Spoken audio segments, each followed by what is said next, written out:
Bosh miya qon tomir devori anevrizmalarning shakllanishida shakllarga qarab anevrizmalar silindrsimon, S-simon yoki ilon shaklida bo'lishi mumkin.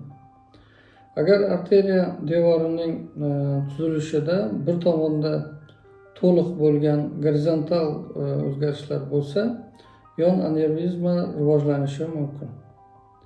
Agar ularning segmenti atrofida butun perimetri bo'ylab yupqalashish yuz bersa, halqa shaklidagi anevrizmalar hosil bo'lishi mumkin. Intrakranial anevrizmalar ko'pincha Vilizova halqasida va miya arteriyalari tarmoqlanadigan joylarda bo'ladi.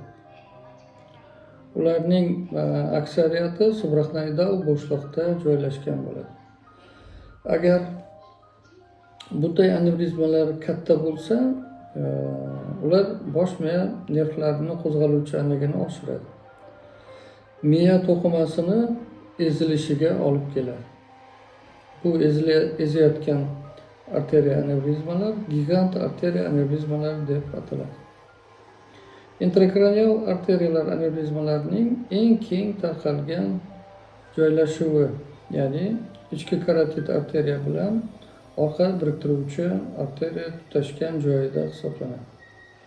Ular ichki karotid arteriyadan oldingi xariodal va ko'z arteriyalarining tarmoqlari ajralib chiqadigan joylarda 30% joylashgan bo'ladi, 30% gacha yetadi.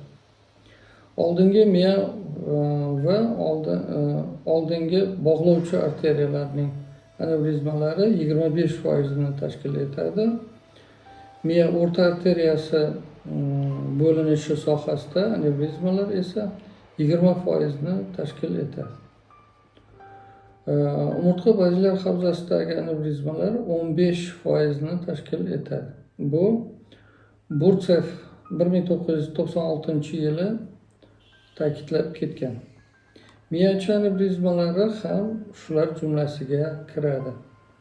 Taxminan 20% arteriya anevrizmalar ko'p sonli bo'ladi. Intrakranial arteriyalar anevrizmalar gigant, katta yoki kichik anevrizmalar bo'lishi mumkin. Konovalov anevrizmalarni diametrini 2,5-3 cm bo'lganlarini katta anevrizma deb atagan. 3 cm-dan katta bo'lgan anevrizmalarni esa gigant anevrizma deb hisoblaydi. Nikiforov esa bunday anevrizmalarni 1-2 cm bo'lgan anevrizmalar katta anevrizmalar deb hisoblaydi. 2 cm-dan katta bo'lgan anevrizmalarni gigant anevrizmalar deb hisoblaydi. E'tiboringiz uchun rahmat. Kanalimizda qoling.